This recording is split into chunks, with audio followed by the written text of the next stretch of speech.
integrate it, add wings to your career. Hello everyone, welcome to our channel integrated. अपना next unit है dimension analysis. अब देखिए, साथ में अपने जितना भी फ्लूइड मैकेनिक्स पढ़ा है उसके न्यूमेरिकल साथ में आते रहेंगे, उसके पैरेलल में चलेंगे और अपने साथ में ही अपन इसका जो है थ्योरी पार्ट आगे का चैप्टर पढ़ते रहेंगे। अब देखिए, अपना इस यूनिट में क्या पढ़ते हैं डायमेंशन एनालिसिस में। इस यूनिट को मैं दो पार्ट्स में डिवाइड कर दूं। जो पहला पार्ट है उसमें कहते हैं फंक्शनल रिलेशनशिप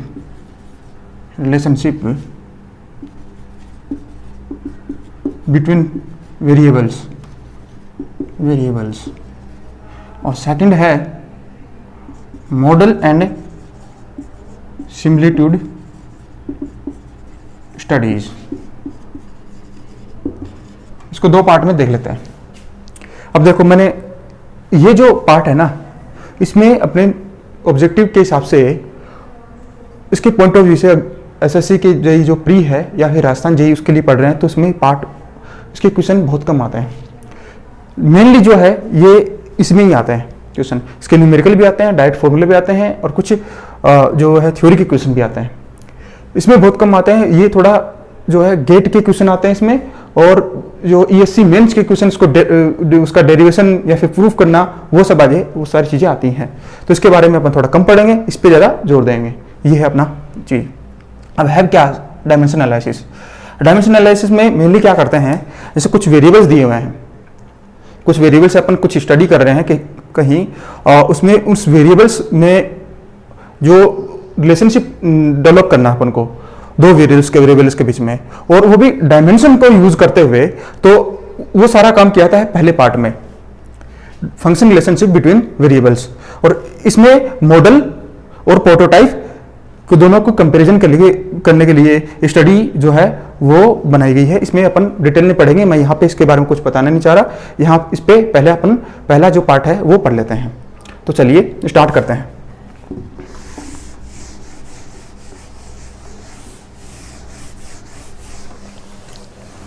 तो अपन इसमें करते हैं functional relationship, development of functional relationship between variables.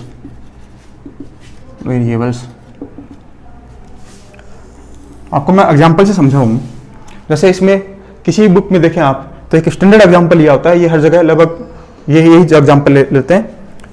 अब एग्जाम्पल कुछ भी ले सकते हैं, लेकिन ये स्टैंडर्ड लिया होता, मैं भी ये ले लूँ, बस समझाने के लिए है और कुछ इसका कोई पर्पज नहीं है। अपन जानते हैं टाइम पीरियड ऑफ ऑसिलेशन। देखो ऐसे लिखते हैं इसको, फॉर्मूले को। करेक्ट है, ये आपने फॉर्मूला पढ़ा है बहुत बार, इसको लिखते हैं। अब इसको देखो, इस फॉर्मूले को अपन को डिराइव करना है, तो देखो कैसे करेंगे। ये अपन को फॉर्मूला पता है। अपन क्या करें, वेरिएबल्स हैं कौन कौन से, टी, एल एंड जी, ये वेरिएबल्स है। जी वैसे अपन को वैल्यू पता है, लेकिन ये इसके रिलेशन लेने के लिए अपन को वेरिएबल देखना है। अपन इसमें डायमेंशन यूज करके इनमें रिलेशन लाएंगे। कैसे लाएंगे, देखिए इसमें इसको ऐसे लिखते हैं, T proportional to L raise to power A G raise to power B, T equals to K कोई कांस्टेंट ला दिया, L raise to power A G raise to power B. अब इनकी डायमेंशन रख दो और उससे फिर ए एंड बी की वैल्यू निकाल लो और फिर रिलेशन बन जाएगा। तो मैं डायमेंशन रख रहा हूं, टी टाइम, ये टाइम पीरियड की डायमेंशन टी होगी इक्वल्स टू के कोई कोफिशिएंट है, और एल जो है लेंथ, उसकी डायमेंशन होगी एल रेज टू पावर ए। और जी की बताओ डायमेंशन क्या होती है। जी क्या होता है, एक्सेलरेशन ड्यू टू ग्रेविटी। तो एक्सेलरेशन की dimension L T minus two power B. अब ए एंड बी की वैल्यू बता दो। ए की वैल्यू क्या होगी, ए की वैल्यू होगी, देखो यहां से L raise to power 0 and T raise to power 1, ये है इस साइड में। इस साइड में एल नहीं है ना, तो L raise to power 0, T raise to power 1, और यहां पे के कांस्टेंट, और एल रेज टू पावर बताओ A plus B and T raise to power बताओ, टी रेज टू पावर है -2b। करेक्ट है ना। ये L raised to power A, यहाँ बी है एल, तो A plus B T raised to power minus 2b। तो a प्लस बी यहां से लिख दूं, मैंने यहां तक आपको आपने समझा होगा, तो मैं यहां लिख रहा हूं अब a, यहां पे देखो मैं यहां लिख रहा हूं a plus B L S to power 0 और L S to power a plus B दोनों साइड पे कंपेरिजन करने पे, क्योंकि दोनों ये तो वैल्यू बराबर ही होगी, तो a plus B equal to 0। Correct है। दूसरा टी रेस्ट टू पावर, इसको दोनों को कंपेरिजन करो तो माइनस 2b, दोनों साइड में comparison minus 2b equal to 1। Correct है। तो b की वैल्यू क्या आ गई, b की वैल्यू आ गई -1/2 और a की वैल्यू यहां से पता चल रही है वो होगी -b, वो जो हो जाएगी a 1/2। तो b की वैल्यू -1/2, a की वैल्यू 1/2। तो अपन ने यहां जो रिलेशन था उसमें अपन ने निकाल लिया, a की वैल्यू ये आई है और b की वैल्यू ये आई है अपनी। अब देखो ये सारा जो आप लोगों ने समझ लिया, मैं यहां इसको मिटा के मैं लिख रहा हूं यहां पे a और b की वैल्यू यहां तक ये काम की अपने अभी तक की, और सारी चीजें काम की नहीं है।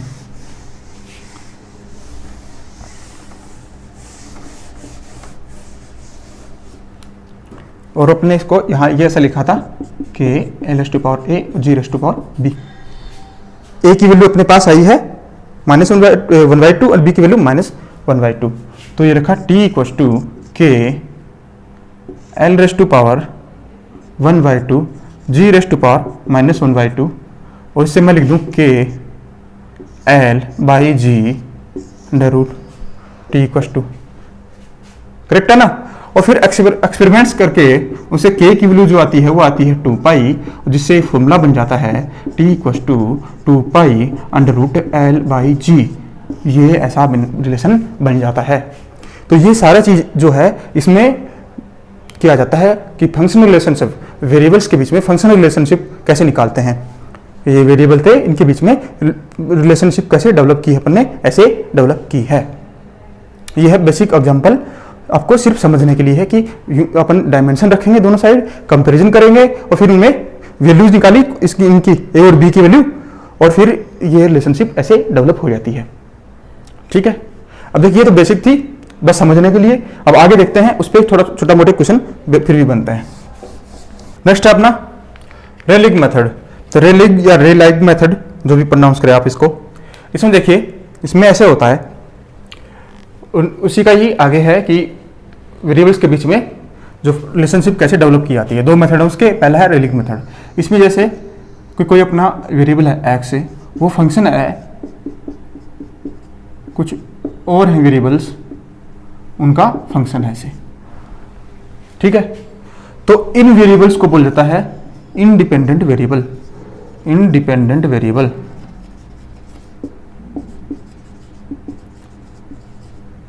और इसको बोल जाता है, ये देखो ये x जो है वो फंक्शन ऑफ x1 x2 और बहुत सारे वेरिएबल्स हैं, तो इनका फंक्शन है, तो ये हो गया डिपेंडेंट वेरिएबल। Dependent variable. इसको इस हिसाब से लिखा हो तो ये इंडिपेंडेंट हो गए, ये डिपेंडेंट वेरिएबल हो गया। इसका एक एग्जांपल ले लेते हैं। ये ज़्यादातर जो क्वेश्चन अपने चांस है कि ये प्री में किसी एग्जाम में नहीं आएगा, लेकिन मेंस में ही इसको पूछा जाता है, लेकिन गेट में इसके कभी कभी क्वेश्चन देखे जाते हैं। ये थोड़ा नेक्स्ट मेथड आएगा, उसमें भी काम आएगा, थोड़ा सा समझने में, ज़्यादा नहीं है। तो देखिए एक एग्जांपल ले लेते हैं अपन। एग्जांपल लिया FD, जो ड्रैग फोर्स है वो है function of rho mu V D. इसको ऑर्डर में लिखूंगा तो डी वी रो म्यू। अब ये कैसे मैंने लिखा है इसको ऑर्डर में, वो भी आगे देखेंगे इसका मतलब क्या था। जो ड्रैग फोर्स है वो फंक्शन है डी, जिसकी डायमीटर है या कोई डायमेंशन है लेंथ वाली, वी वेलोसिटी, और रो आपको पता है डेंसिटी होगी, म्यू जो है आपको पता है डायनेमिक्स, उसको इसका फंक्शन होता है, और अपन को इसके बीच में रिलेशनशिप डेवलप करनी है। तो अपन को क्या करना है, जैसे पहले एग्जांपल लिया था वैसे के वैसे ही अपन डायमेंशंस को यूज करके इन वेरिएबल्स के बीच में एक रिलेशनशिप डेवलप कर देते हैं। तो ये हो गए इंडिपेंडेंट वेरिएबल, ये हो गया डिपेंडेंट वेरिएबल। अब इसको देखो क्या करो, एफ डी इक्वस टू, यहाँ से स्टार्ट करता हूँ, थोड़ा लंबा खींचेगा इसमें पूरा तो जगह इसमें चाहिएगी, तो मैं यहाँ से स्टार्ट कर रहा हूँ कि इसको ऐसे लिख दूँ, D raise to power A mu V raise to power B rho raise to power C and mu raise to power D. इसको ऐसे लिख दो। अब डायमेंशन लिख दो। अपन को फोर्स की डायमेंशन पता होती है mL/t-2 कि अपन ने कोई ऐसे ही एक कांस्टेंट लिया है। तो देखो d जो है एक डायमीटर है, तो लेंथ की इसकी डायमेंशन होगी पावर a, v वेलोसिटी की अपन को पता है L/t-1 पावर b, और रो अपन को पता है mL-3 पावर c, और म्यू देखो आप बताया था मैंने आपको, म्यू डायनेमिक विस्कोसिटी की डायमेंशन और यूनिट मैंने पढ़ाई थी, इसके पहले यूनिट में मैंने पढ़ाई थी आपको ये। तो डायमेंशन आपको वहां से अगर याद नहीं है तो वहां देख लीजिए, और नहीं तो आप यही सोल्व कर लीजिए। न्यूटन इंटू सेकंड पर मीटर स्क्वायर इसकी यूनिट होती है, उससे डायमेंशन निकाल लो। अब तो इसकी डायमेंशन होती है mL-1t-1 rays to power d। जैसे ही अपने लास्ट एग्जांपल में किया था, ABCD जो है ये जो पावर है उनकी वैल्यू निकाली थी, सेम का सेम इसमें निकालना है कंपैरिजन करके। जो फंडामेंटल जो डायमेंशन है उनका कंपैरिजन करके। जैसे यहाँ पे m रेज़ टू पावर 1 है, और यहाँ पे क्या है, यहाँ लिख दूँ, इस हिसाब से मैं इसको लिख दूँ, करेक्ट होगा। m दो जगह है तो m हो गया c प्लस डी, करेक्ट है, power c power d। m l raise to power बताओ, यहाँ a, यहाँ b, a प्लस b, यहाँ -3c, और यहाँ पे क्या है, यहाँ पे हो गया -d, करेक्ट है ना। a plus b -3c -d, ये हो गया l।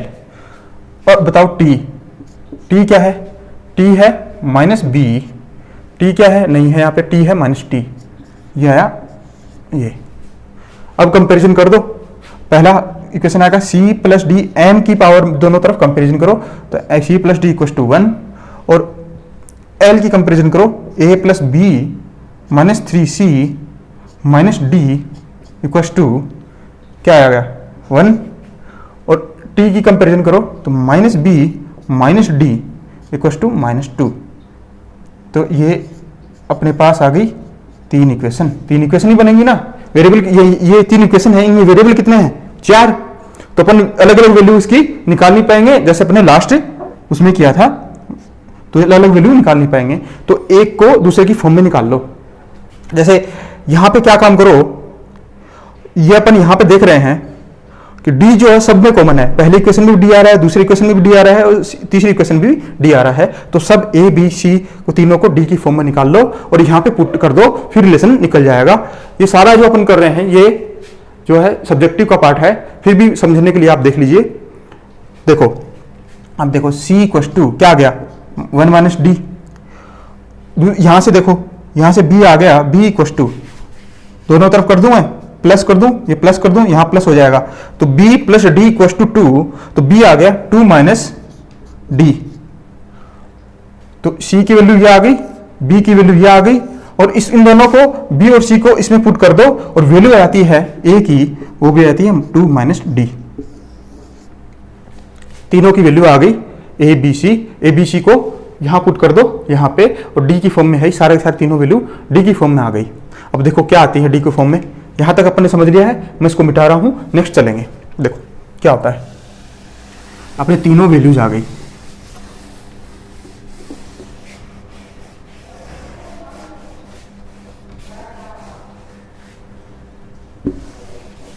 तीनों वैल्यू मैं यहां लिख रहा हूं, c equal to 1 - d, a equal to 2 - d, और b इक्वल टू 2 - d, ये आ गया।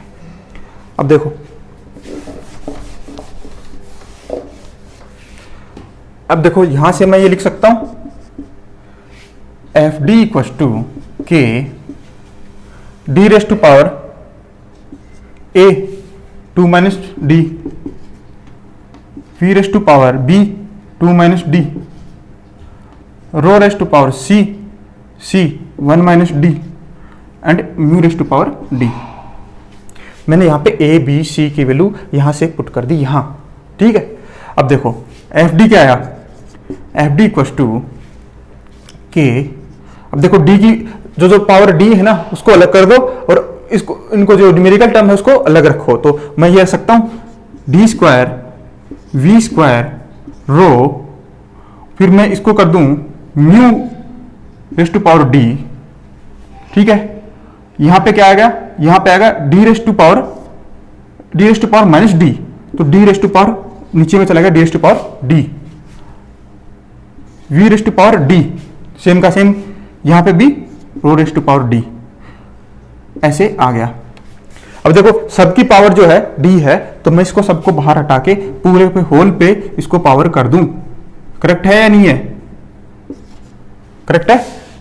तो ये देखो एफ डी इक्व टू ये आया कि D V square D square rho, और इसको लिख दिया मैंने म्यू, ये जो है ये टर्म जो है मैं इसको लिख दूं mu upon rho V D S to power D. इसको मैंने थोड़ा सा सही से ऑर्डर में सही लिख दिया मैंने, इसको इसी को ही ऐसा लिखा है। अब इसके आगे की टर्म और लिख दूं मैं, ये देखो अपन आगे पढ़ेंगे जस्ट इसी चैप्टर में इसी यूनिट में पढ़ेंगे। ये जो होता है ये होता है एक रेनॉल्ड नंबर आता है, फॉर्मूला रेनॉल्ड नंबर का फॉर्म होता है रो वी डी। अगर पाइप है तो उसमें रो वी एल होता है एक्चुअली, लेकिन जो है उसमें एल जो ना वो कैरेक्टरिस्टिक्स उसकी लेंथ होती है, तो ये डी वहां पे पाइप में डी आ जाता है वो, तो रो वी डी अपॉन म्यू। तो ये क्या हो गया 1 अपॉन रेनॉल्ड नंबर, उल्टा ये जस्ट इसका इनवर्स है ना, तो ये 1 अपॉन रेनॉल्ड नंबर की पावर जो है वो डी। इसको मैं ऐसे लिख दूं F D equal divide by V square D square rho equal to K 1 upon Reynold number की पावर डी। ये मैंने इसको आगे लिखा है ऐसे। अब देखो ये इसका क्या हुआ, रेनॉल्ड नंबर जो है अपन आगे पढ़ेंगे वो एक डायमेंशनलेस नंबर होता है, डायमेंशन उसकी नहीं होती है, वो दो फोर्सेज का रेशियो होता है तो डायमेंशनलेस होता है। सिमिलरली ये डायमेंशनलेस है तो साइड में भी डायमेंशनलेस, क्योंकि ये कांस्टेंट है तो इसको वैसे भी आप कैलकुलेट करके देखो तो उसका कोई फायदा नहीं है, तो डायमेंशनलेस ही निकलेगा। तो ये जो डायमेंशनलेस टर्म है इसको आगे बोलते अपन आगे जस्ट मेथड पढ़ेंगे, उसको बोलते हैं पाई। ये दूसरा है ये पाई है, इसको पाई 1 बोलूं तो उसको पाई 2 बोल देता हूं, तो ये रिलेशन आगे निकल के आता है। मैंने बोला था ना आपको थोड़ा ही लंबा खींचेगा, जगह थोड़ी कम रहेगी। तो इसमें अपन ने दो ये टर्म बोल दी, इसको मैंने पाई 1 बोला है इक्वल टू के, ये बोला पाई 2 रेस टू पावर डी, तो मैंने ये लिख दिया है पाई 1 इक्वल टू के पाई 2 रेस टू पावर डी, ये मैंने इसको लिखा है। तो मैं इसको और आगे लिख दूं तो इसमें ऐसा लिखते हैं function of pi 1 comma pi 2 equal to 0, इसको ऐसे लिखा जाता है। इसका मतलब ये होता है मैथमेटिकल, ये पूरा मैथमेटिक्स है, इसको मैथमेटिक फॉर्म में ये लिखा जाता है। ये पाई 1 इक्वल टू जो पाई 1 जो है ना वो इसका फंक्शन है, तो मतलब क्या होगा, ये पाई 1 को पाई 2 दोनों एक साइड में लाएं तो वो फंक्शन जो है उसका फंक्शन वो 0 हो जाएगा। ये पूरा मैथमेटिक्स है पार्ट। अब ये मैंने ये क्यों बताया, ये अब आगे पढ़ेंगे उसमें भी ये इस फॉर्म में लिखा हो तो उसका कुछ मीनिंग होता है। ये पूरा जो पार्ट है कि गेट में जो क्वेश्चन आता है वो आता है कुछ ऐसे, कुछ ऑप्शन दिए होंगे, फिर बताएगा कि इनमें से फॉर्मूला कौन सा ट्रू फॉर्मूला कौन सा सही है। तो ये जो है वो क्वेश्चन ऐसे आया हुआ है। फिर ये सीरीज में जाकर गेट क्वेश्चन देखें तो एफ डी इक्वल टू के we square D square rho, और ये मल्टीप्लाई में ये वाली टर्म ऐसे लिखा होता है। तो इसलिए मैंने ये आपको पूरा सोल्व कराया है इसको, और यहाँ तक लेकिन अपने काम का है वो यहीं तक का काम है, सीधा सीधा जो है पूरा यहाँ तक है। तो ऑब्जेक्टिव के हिसाब से इसमें ज़्यादा कुछ रोल नहीं है, बस ये एक तो होता है इंडिपेंडेंट वेरिएबल, दूसरा होता है डिपेंडेंट वेरिएबल। ठीक है, ये अपना रेलिंग मेथड हो गया। लास्ट में दो इनके फंक्शन के बीच में ये पाई फंक्शन पाई हो गया, दूसरा फंक्शन पाई 2 हो गया, तो इनके दोनों के बीच में रिलेशन को इस हिसाब से अपन लास्ट में ऐसे लिखते हैं, function pi 1 comma pi 2 equal to 0। ये जो है फाइनल रिजल्ट इसका रेलिंग मेथड का ऐसे आता है। ठीक है, अब देखें दूसरा जो मेथड है उसमें ऑब्जेक्टिव क्वेश्चन बनते हैं, 1-2 क्वेश्चन जो गेट पे भी आते हैं, हो सकता कि अपने एग्जाम पे भी आ जाए, और वो आसान सा होता है बिल्कुल। ये जो पार्ट है पूरा सब्जेक्टिव था, तो इसको मैं ऐसे लिख दूं यहां पे, फाइनल रिजल्ट अपने जो लिखा function of pi 1 comma pi 2 equal to 0। ठीक है, करेक्ट।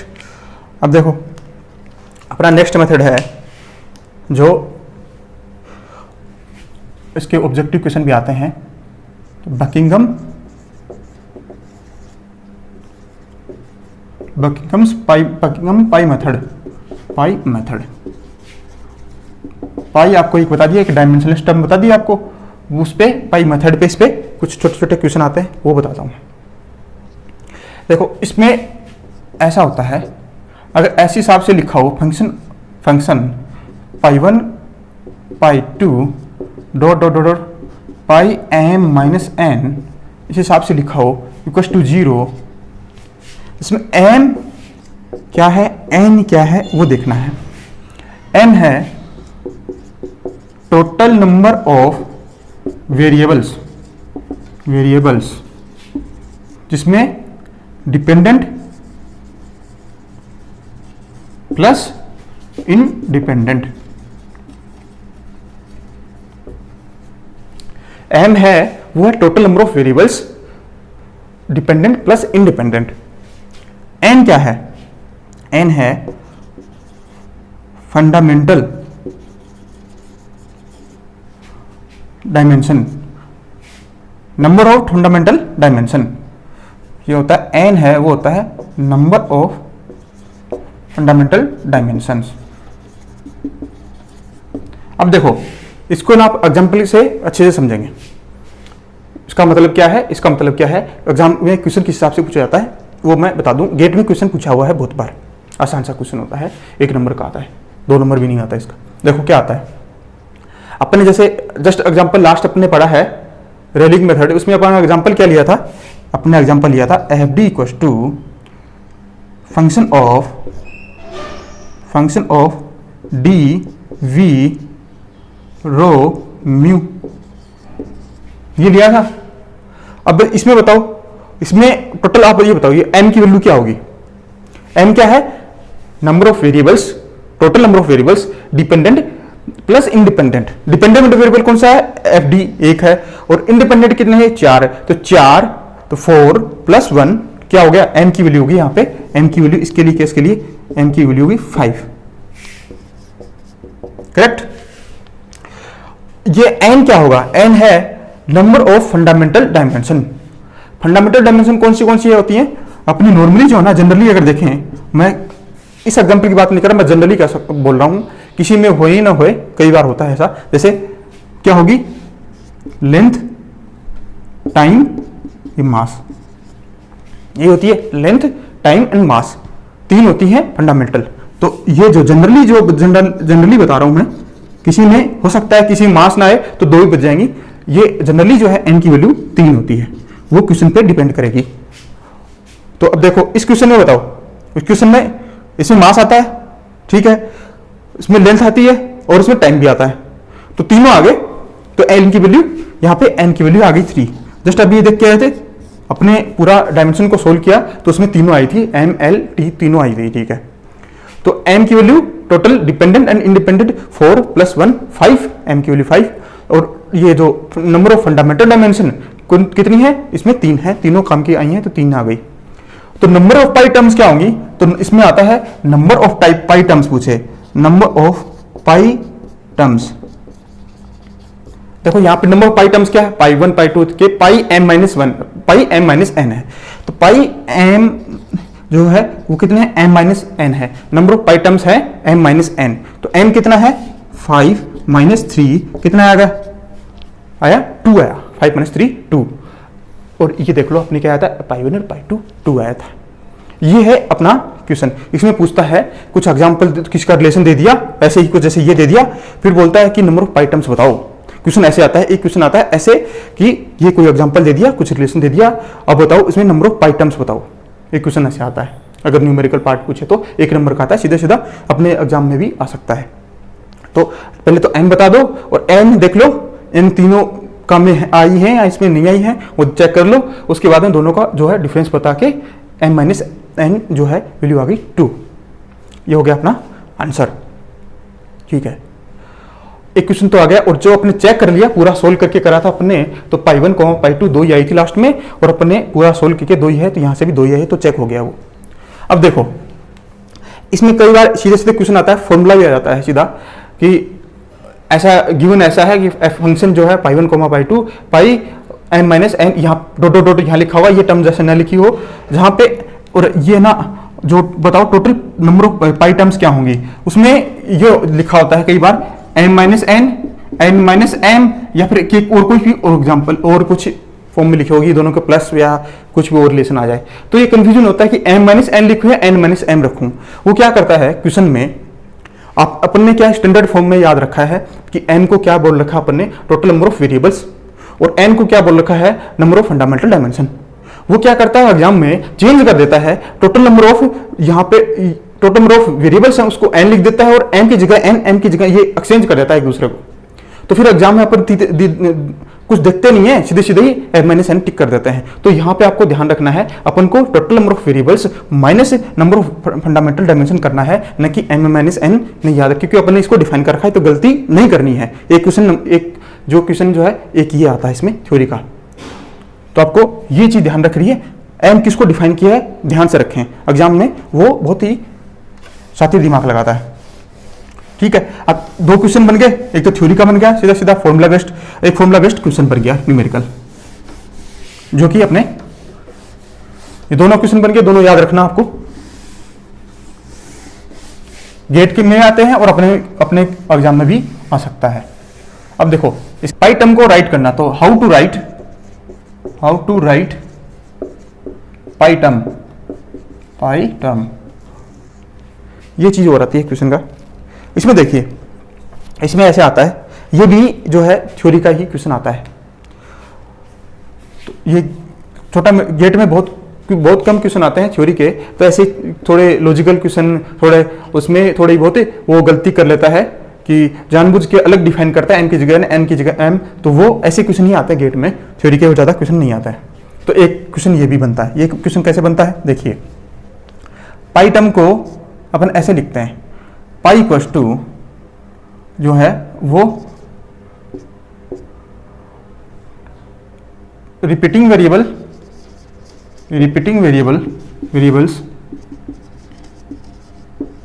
मल्टीप्लाई बाहर में डॉट में वेरिएबल। ठीक है, इसका पूरा जो डिटेल वो अपने काम आएगा उसके सब्जेक्टिव के पार्ट में, अपन को बस थोड़ा सा ही देखना है, पूरा आगे नहीं समझना है, बस इतना। अब रिपीटिंग वेरिएबल में क्या आता है, रिपीटिंग वेरिएबल हैं उनमें एक तो देखो जो जियोमेट्रिक वेरिएबल,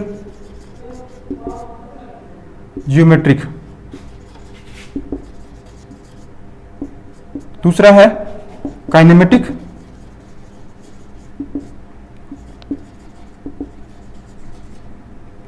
और तीसरा इसी के आगे मल्टीप्लाई में ही है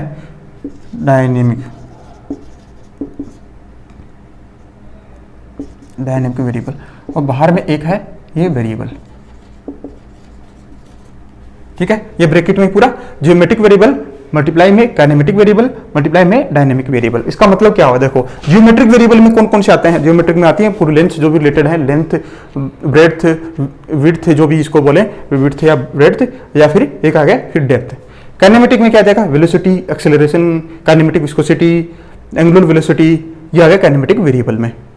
जो डायनेमिक में क्या आ जाएगा, में आ जाएगा रो आ जाएगा या म्यू आ जाएगा, तो इसमें लेंथ वाला जो है, तो मिनिमम इनमें से रिपीटिंग वेरिएबल उसमें मिनिमम एक तो अपन देखेंगे जियोमेट्रिक वेरिएबल, कम से कम जियोमेट्रिक वेरिएबल अगर रिपीटेड हो रहे हैं तो कम से कम एक जियोमेट्रिक वेरिएबल यहां रखेंगे, एक रखेंगे काइनेमेटिक वेरिएबल और एक मिनिमम रखेंगे डायनेमिक वेरिएबल। उसके बाद में जो भी वेरिएबल क्वेश्चन के हिसाब से सोल्व करना है तो एक वेरिएबल अलग से हो जाएगा, लेकिन मिनिमम एक एक यहां तीनों से एक एक लेना है। तो एक लेंथ वाला हो जाएगा जो भी इसमें वेलोसिटी एक्सीलरेशन, वेलोसिटी एक्सीलरेशन,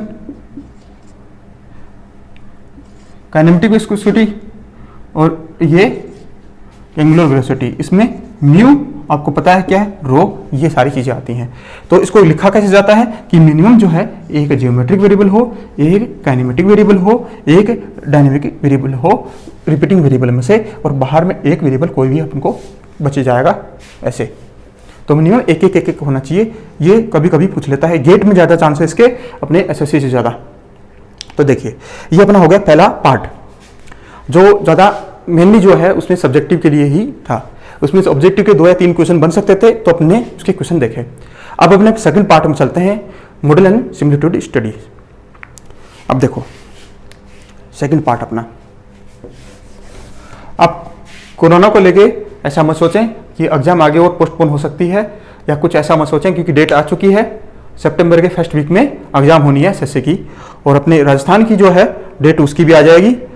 और अगर आगे एक्सटेंड होती भी है डेट, तो आपको ये अभी दिमाग में नहीं लाना है, अब अभी तो आप इसी को ही लेके चलें। एक्सटेंड हो जाएगी तो क्या दिक्कत है आपको, आपको प्रिपरेशन होनी चाहिए। उसके बाद क्वेश्चन सिर्फ क्वेश्चन हो जाएंगे, तो वो जरूरी है आपको अभी से ही पढ़ते चलें। बिना टारगेट के पढ़ाई नहीं होती है, मुझे भी पता है। तो देखिए अपना नेक्स्ट है model and similitude study. Model and similitude studies, similitude studies, studies. देखो इसमें क्या होता है, देखो अपने पास कोई भी प्रोटोटाइप है, जैसे कि शिप बना रहे हैं, शिप बना ली, तो शिप बनाने से पहले क्या होगा, उस पर कुछ टेस्ट किए जाएंगे, उसकी क्वालिटी कंट्रोल को लेके, उसके बिहेवियर को लेके, कैसे बिहेव करेगी, सारा जो है उसकी टेस्टिंग के लिए सारे काम किए जाएंगे। तो ऐसा नहीं होगा कि अपन प्रोटोटाइप है सीधे प्रोटोटाइप बना लें और उस पर टेस्टिंग करेंगे, बनाने के बाद पूरा कंस्ट्रक्शन जो पूरा बन जाए उसके बाद उस पर करेंगे टेस्टिंग। ऐसा नहीं होता है। उस पर क्या होता है, उससे पहले ही मॉडल जो है उसका किसी भी ऑब्जेक्ट जो भी अपन बना रहे हैं, शिप बना रहे हैं, कुछ भी बना रहे हैं, उसका मॉडल पहले बना लिया जाता है। आपने इंजीनियरिंग कॉलेज में आपने बहुत सारे मॉडल बनाए होंगे, तो मॉडल का उसका जो मेन क्या होता है, लक्ष्य क्या होता है, वो होता है कि उससे पहले उसके सिमिलर ही प्रोटोटाइप के सिमिलर ही मॉडल बना लो, उस पर सारे टेस्ट कर लो, उससे पता चल जाएगा कैसे बिहेव करेगा, क्या इसमें प्रॉब्लम आएंगी, क्या इसमें सक्सेस होगा, क्या फेलियर होगा, सारी चीजें वो क्या आता। तो ये स्टडी जो है ना, जो अगर बेसिकली मैं इनके बारे में बताऊं तो वो उसी चीज के लिए है, क्योंकि पूरा अपन प्रोटोटाइप बनाने के बाद उस पर टेस्ट नहीं करेंगे, सारा कॉस्ट नहीं लगाएंगे, पहले मॉडल पे ही सारा काम करेंगे। ठीक है, अब मॉडल पर तो बना लिया, लेकिन मॉडल ऐसे नहीं बनेगा, उसके कुछ सिमिलरिटीज रखी जाएंगी। और सिमिलरिटीज क्या है वो देखिए यहाँ पे क्या क्या है, वो ही अपने काम का है। इसकी सिमिलरिटीज हैं जियोमेट्रिक सिमिलरिटी, काइनेमेटिक सिमिलरिटीज, और तीसरा है डायनेमिक सिमिलरिटीज। अब देखो, अब इनके मॉडल और प्रोटोटाइप, इन दोनों के बीच में जियोमेट्रिक सिमिलरिटी होगी। जियोमेट्रिक अभी जैसे बताया मैंने आपको, जियोमेट्रिक मतलब उसकी जो लेंथ जो है, लेंथ विड्थ और जो हाइट जो है उसमें सिमिलरिटीज रखी जाएगी। काइनेमेटिक वही उसके जैसे वेलोसिटी, जैसे अपन शिप बना रहे हैं तो जैसा ही उसी के ही स्केल में वेलोसिटी रखेंगे उसकी मॉडल की, मॉडल और प्रोटोटाइप की उसी की सेम स्केल में रखी जाएगी। वेलोसिटी, एक्सेलरेशन, सारी चीजें जो है अपन कोशिश करेंगे कि वो बिहेवियर उसका सेम दिखे मॉडल और प्रोटोटाइप में। सेम ही डायनेमिक सिमिलरिटी में इसमें क्या आता है, फोर्सेस जो हैं वो फोर्स का जो है उसमें सिमिलरिटी रखी जाती है। तो 1 by 1 अपन को डिटेल से पढ़ लेते हैं, क्योंकि इसी से ही आगे बनेंगे अपने ये मॉडल सिमिलरिटी के मॉडल और प्रोटोटाइप के जो स्टडीज बनेंगी, कुछ डायमेंशनलेस नंबर आएंगे, उसी से ही अपन समझेंगे आगे। तो ये जो है पढ़ना, इसको समझना इसको जरूरी है। देखो वन बाई वन पढ़ रहे हैं। पहला है geometric similarities.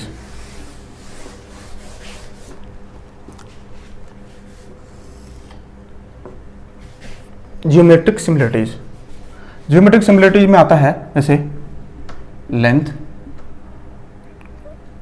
Breadth and depth. ये आ गया डेप्थ, ठीक है। हाइट बोल दो चाहे एच बोल दो, कुछ भी बोल दो, ये तो सिर्फ सिंबल है, ठीक है।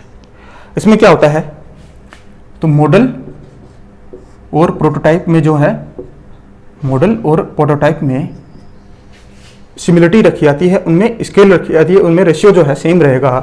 किसमें ब्रेड्थ है वो model divide by prototype, model divide by prototype, और ये हो जाएगा, इसको बोलते हैं LR।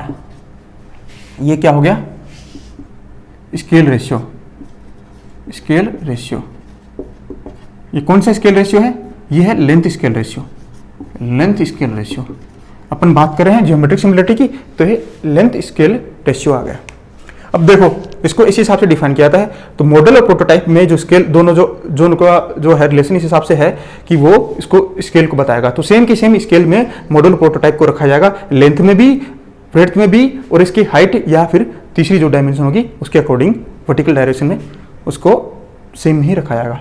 अभी देखो एग्जाम में ना अपन अभी तो याद हो जाता है या फिर अभी भी भूल जाते हैं, कई बार कंफ्यूजन होता है कि ऊपर में मॉडल होता है या प्रोटोटाइप होता है।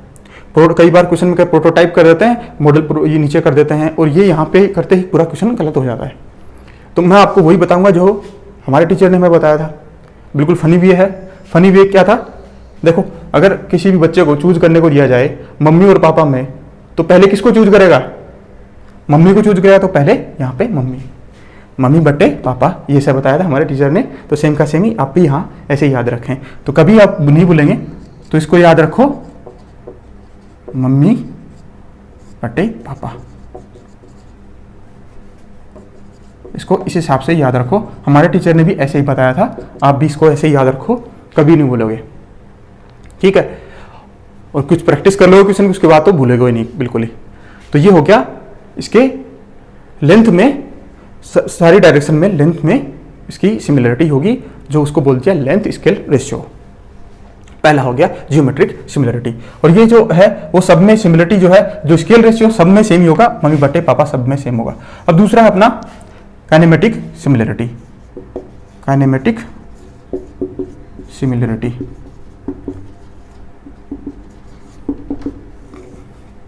जो काइनेमेटिक सिमिलरिटी में क्या होगा, काइनेमेटिक सिमिलरिटी में जैसे वेलोसिटी, एक्सेलरेशन, इनके बारे में अपन को सिमिलरिटी लगानी है इसकी। तो वही मम्मी बट्टे पापा करेंगे, तो वी आर क्या लिखेंगे, वी आर को ऐसे लिखेंगे, ये हो गया वी आर, ये हो गया मम्मी बट्टे पापा, मॉडल डिवाइड बाई प्रोटोटाइप, वो हो गया वी आर। अब वी आर को बताओ, देखो वी को अपन पता है, वी को ऐसे लिख देते हैं, वेलोसिटी को L by T, correct, length divide by time.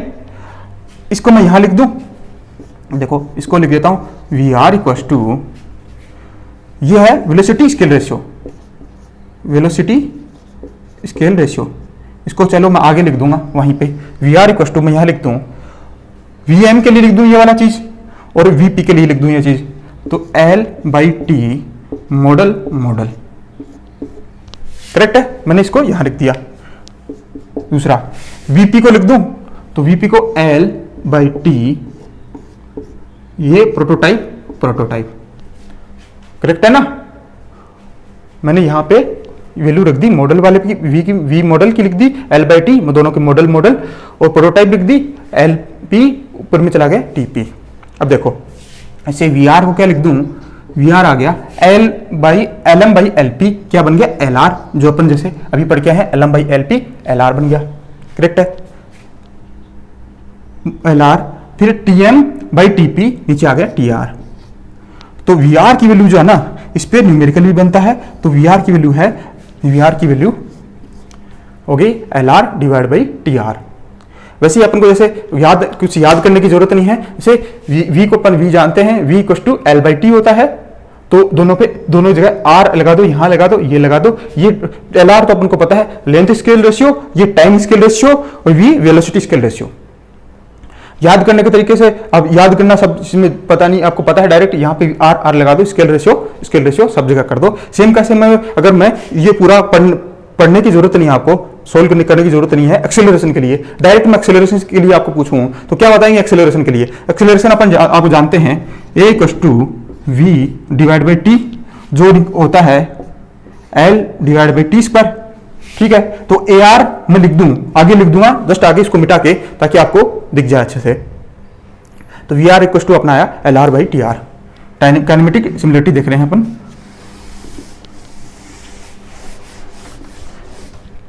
ये देखो काइनेमेटिक सिमिलरिटी देख रहे थे, तो V R equal to L R by T R, और उससे फिर ए आर अपन लिख रहे हैं। तो ए आर अपन जानते हैं, तो ए जानते हैं एल बाई टी स्क्वायर। तो आर यहां लगा दो, आर यहां लगा दो, आर यहां लगा दो, कोई फॉर्मूला आपको कुछ करने की जरूरत नहीं है, ये बन गया फॉर्मूला, और इस पे क्वेश्चन बन जाएगा। न्यूमेरिकल बन सकता है बिल्कुल आसान सा, कि क्वेश्चन में दिया होगा एल आर जो दिया होगा, स्केल लेंथ स्केल रेशियो दे दी। जैसे कोई एग्जांपल है, उसमें दे रखा है 1/100 एल आर की वैल्यू दे रखी है, टी आर की वैल्यू दे रखी है, तो बोला एक्सेलरेशन का जो स्केल रेशियो है वो बता दो, या फिर एक का जो मॉडल का है वो एक्सेलरेशन दे रखा है, तो प्रोटोटाइप का बता दो, एक्सेलरेशन की वैल्यू बता दो। ऐसे क्वेश्चन बन जाएंगे, वो अपन क्वेश्चन करेंगे कुछ देर में, तो आपको पता चलेगा। तो अपना काइनेमेटिक्स जो सिमिलरिटी है वो कंप्लीट हो गया है। तीसरा देखते हैं। तीसरा जो है अपना है डायनेमिक सिमिलरिटी। डायनेमिक सिमिलरिटी लगभग चैप्टर ही इसी पे है, ऑलमोस्ट क्वेश्चन सबसे ज्यादा इसी पे बनते हैं। जो अपन शुरू होगा ना, एक्चुअल चैप्टर यहीं से शुरू होगा, क्वेश्चन आने यहीं से शुरू हो गया। तो इसको आप अच्छे से देखें, इससे ही कुछ बनेंगे जो डायमेंशनलेस नंबर बनेंगे, जैसे रिलोन नंबर, ऐसे सारे हैं कुछ नंबर, उसको डिटेल से पढ़ेंगे। तो यही अपना पार्ट है, सबसे इंपॉर्टेंट पार्ट। तो देखिए तीसरा है अपना dynamic similarity. Dynamic similarity, dynamic similarity में क्या होता है, सेम का सेम मॉडल और प्रोटोटाइप में रिलेशन है। वो किस में होगा? फोर्स में रिलेशन होगा। और फोर्स होंगे, वो फोर्स तो एग्जांपल पे डिपेंड करेगा, जैसे अपना आगे पढ़ेंगे पता चलेगा कौन कौन से फोर्स अलग अलग केस के लिए अलग अलग फोर्सेज होते हैं। तो अपन जनरल कंडीशन के देखें तो सारे फोर्सेज हैं वो जो है वो मॉडल और प्रोटोटाइप में दोनों में स्केल रखेंगे, वो दोनों में रेशियो बराबर रहेगा। देखो कैसे, इसका मतलब क्या है, जैसे फोर्स है, force inertia force model by prototype, inertia force prototype equals to F gravity force model divide by prototype. Mummy बटे पापा, ये तो आपको कंप्लीट है, ये चीज तो ध्यान हो गई। अब तो मॉडल बाई प्रोटोटाइप में तो कोई आपको प्रॉब्लम नहीं आएगी।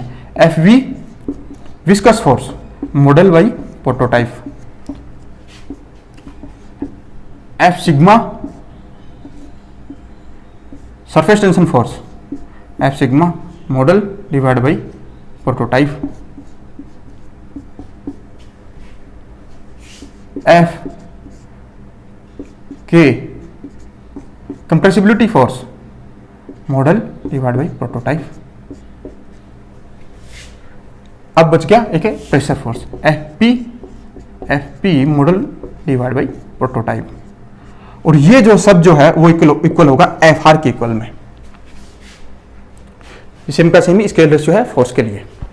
तो ये सारा जो है inertia force model divide by prototype, gravity force model divide by prototype, viscous force model divide by prototype, जो surface tension force model divide by prototype, और जो compressibility force model divide by prototype, और pressure force model divide by prototype, वो होता है वो scale ratio है force के लिए एफ आर। अब ये मैंने जनरल केस के लिए बात कर ली, जिसमें इसमें इस हिसाब से लिखा जाता है, एफ आई जो है उसको लिखा जाता है F G plus F V plus F sigma plus F K plus F P. इसको जनरल कंडीशन में ऐसा लिखा जाता है। तो एफ आई जो है, जो फोर्स है टोटल, वो किसके इक्वल होगा? Gravity force, viscous force, surface tension force, compressibility force और प्रेशर फोर्स। अब किसी केस में प्रेशर फोर्स की वैल्यू 0 होगी तो प्रेशर फोर्स बच गया, सारी चीजें जो होगी, तो वो केस पे डिपेंड करेगा। ये एक जनरल फॉर्म लिख रखी है। तो किसी में जैसे दो ही फोर्स आ रहे हैं तो इनको दोनों को सारे जो है इनकी वैल्यू नेग्लिजिबल है या 0 है, ये दो फोर्स बच गए। ये है अपनी जनरल कंडीशन। और ये जो है डायनेमिक सिमिलरिटी है, दोनों का रेशियो वो है सेम रहेगा, वो उसको बोल दिया अपने स्केल, इसकी स्केल रेशियो हो गया। ठीक है, ये तो होगी सिमिलरिटी की बात। अब इसके बाद में जो निकल के आते हैं कुछ डायमेंशनलेस नंबर, उससे पहले अपन इसको डिटेल में पढ़ेंगे। जो ये सबसे जो स्टार्ट होने वाला है ये है, इसी पे ही न्यूमेरिकल बनते हैं और इसी पे ही बिल्कुल थ्योरी बेस्ड जो है उसकी डेफिनेशन बेस्ड है क्वेश्चन बनते हैं। तो आप उसको अच्छे से पढ़िए। अब अभी तक तो थे बिल्कुल चीजें आसान थी, समझ आ रहा था, आसान आगे भी होंगी, लेकिन अब जो है ना उस पर आपको थोड़ा सा ध्यान देना पड़ेगा। और क्वेश्चन बहुत पूछे जाते हैं, इसलिए ध्यान देना कोई बड़ी बात नहीं। देखो अभी कुछ नंबर पढ़ेंगे, वो नंबर जो है वो दो फोर्सेज का रेशियो होगा। एक फोर्स हमेशा उसमें फिक्स होगा, इनर्शिया फोर्स, दूसरा फोर्स जो है उसमें वेरी करता रहेगा। इनर्शिया फोर्स हमेशा ऊपर होगा, जैसे एफ आई डिवाइड बाई यहां पे एफ जी हो सकता है, एफ वी हो सकता है, एफ कोई भी एक इनमें से एक फोर्स मिलेगा, ये ऐसे ऐसे आगे और एक फिर इनका दो रेशियो से बनेगा, उसे कुछ डायमेंशनलेस नंबर बनेगा। और वो उन डायमेंशनलेस नंबर के लिए फिर उसका यूज है, उसका फॉर्मूला है, वो चीज काम में आएगी, वो कहाँ उसका एप्लीकेशन है, इस हिसाब से अपन उसको पूरा पढ़ेंगे। तो उससे पढ़ने से पहले अपन को इन फोर्सेज के बारे में पढ़ लेना चाहिए। तो ये रेशियो होगा, तो एक एक फोर्स के बारे में थोड़ा अपन जानकारी ले लेते हैं। देखो पहला है इनर्शिया फोर्स, एफ आई लिख दूं, इनर्शिया फोर्स। इनर्शिया फोर्स आपको लिखने की जरूरत नहीं, आपको समझ आ रहा है मैं किसकी बात कर रहा हूं, एफ इनर्शिया फोर्स। तो एफ आई जो होगा वो होता है, देखो आप जानते हैं F I equal to M into A, correct है। आप इसको बताइए, एम क्या लिख सकते हैं, rho into L cube, rho into L cube. Mass जो है वो क्या होगा, रो इंटू वॉल्यूम। तो वॉल्यूम को मैंने एल क्यूब लिख दिया, करेक्ट है ना, एल क्यूब लिख दिया। और इसको मैं लिख दूं वी बाई टी। तो देखो अब इसको एफ आई को मैं ये लिख सकता हूं रो, एक एल यहां से ले लूं तो एल स्क्वायर बच गया, और जो दूसरा एल जो बचा है उसको मैं यहां से ले लिया मैंने टी, एल बाई टी को मैंने वी लिख दिया, एक वी यहां से पहले से था, rho L square V square हो गया। अब देखो मैं सारी चीजें बता रहा हूं ना, तो सारे फॉर्मूले जो एफ आई कुछ तो आपको फॉर्मूले याद रखने की जरूरत नहीं है, लेकिन कई बार क्वेश्चन यहां से बन जाता है, वो पूछ लेता है, फोर्स के बारे में पूछ लेता है। तो आप खुद देख लीजिए याद रखना है कि नहीं रखना। कई बार क्वेश्चन आपका गलत नहीं होने का अटेम्प्ट नहीं कर पाएंगे क्वेश्चन को। तो मैं तो ये कहूंगा कि आप इसको डायरेक्ट रिजल्ट जो है वो याद ही रख लें सबका, फिर रेशियो जो है वो बन जाएगा डायमेंशनलेस नंबर। देखो इसमें कोई दिक्कत नहीं थी, F equal to M A, M जो है वो हो गया rho into L cube, V upon T, rho into L square एक तरफ रख लिया, एल बाई टी बचा, वो बन गया वी, एक वी पहले से है तो वी स्क्वायर। इनर्शिया फोर्स दूसरा मैं बात करूं, अगर ग्रेविटी फोर्स की बात करूं तो ग्रेविटी फोर्स को मैं ये लिख सकता हूं एम इंटू जी, ये तो सेम ही है, इसमें क्या डिफरेंस है। तो मैं रो एल क्यूब, जैसे एम यहां पे मैंने लिखा, इंटू जी लिख दिया यहां पे भी, तो लिख दिया मैंने rho L cube into G, दूसरा हो गया। तीसरा viscous force F V. Viscous force अपन पढ़ चुके हैं, विस्कस फोर्स अपन पढ़ चुके हैं, कहां पे पढ़ा अपन ने, विस्कोसिटी के बाद में पढ़ा। इसमें अपन ने पढ़ा था शीयर स्ट्रेस, शीयर स्ट्रेस, तो फोर्स क्या हो जाएगा, shear stress into area. Shear stress पढ़ा अपने, टाउ को अपन वहां क्या लिखते थे, टाउ को लिखते थे mu D U by D Y. और यहाँ लीनियर फॉर्म में लिखूं तो क्या लिख देंगे, mu into V divide by L into area को लिख दूं मैं एल स्क्वायर, एरिया को लिख दूं मैं एल स्क्वायर। तो देखो क्या बन गया, ये म्यू वी इंटू एल, मैं यहां से इसको मिटा दूं तो ये करेक्ट है, tau into A mu V upon L, L से एल कैंसिल और म्यू वी एल बन गया। ठीक है, अब देखो अब यहां पे आएगा फोर्थ नंबर है प्रेशर फोर्स। प्रेशर फोर्स आएगा pressure into area, pressure force pressure into area. Pressure P into L square, A को एल स्क्वायर लिख दिया तो ये हो गया कंप्लीट यहाँ पे। अगर मैं कंप्रेसिबिलिटी फोर्स, एफ क्यू बोलते हैं कंप्रेसिबिलिटी फोर्स, एफ के को बोलते हैं कंप्रेसिबिलिटी फोर्स, इसको मैं बोलूँ तो क्या हो जाएगा, कंप्रेसिबिलिटी फोर्स के इंटू एरिया, के इंटू एरिया तो हो जाएगा के इंटू एल स्क्वायर, ए को रख दिया मैंने एल स्क्वायर। और नंबर 6 है F sigma force due to surface tension force, वो क्या हो जाता है, वो होता है, अपन ने पढ़ चुके हैं सरफेस टेंशन, तो आपको ये पता होगा सिग्मा इंटू एल, तो सिग्मा इंटू एल आ गया अपना, करेक्ट है। तो देखो सारी चीजें अपन ने सारे फोर्सेस देख लिए, ये rho L square V square, ये आया म्यू वी एल, ये सारी चीजें तो आसानी है, पी इंटू ए तो पी एल स्क्वायर, के इंटू ए के L square, sigma into L upon पढ़ चुके हैं, और ये भी अपन को पता है। तो दो चीजों में यहाँ पे थोड़ी प्रॉब्लम हो सकती है, वो भी अपन सारी चीजें पढ़ चुके हैं, सारी चीजें आपको ध्यान रखने की जरूरत है, बस डायरेक्ट क्वेश्चन इस पे बन जाता है। ये तो है सारे फोर्सेस। अब इन पे रेशियो, सब पे रेशियो से एक जो है डायमेंशनलेस नंबर बनेगा, वो देख लेते हैं अपन। Thank you for watching the video. Please like, share and subscribe the channel Integrated.